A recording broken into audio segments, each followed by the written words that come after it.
ছিল ছোট্ট একটি খরগোশ।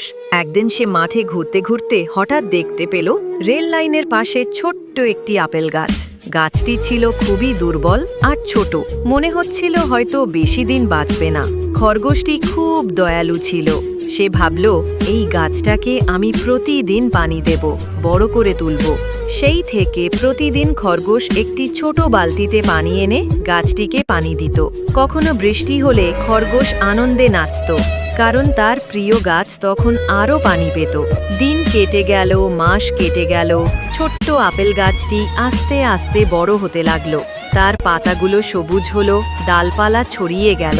একদিন সেই গাছে ছোট ছোট কুঁড়ি এলো, তারপর ফুটলো সাদা ফুল।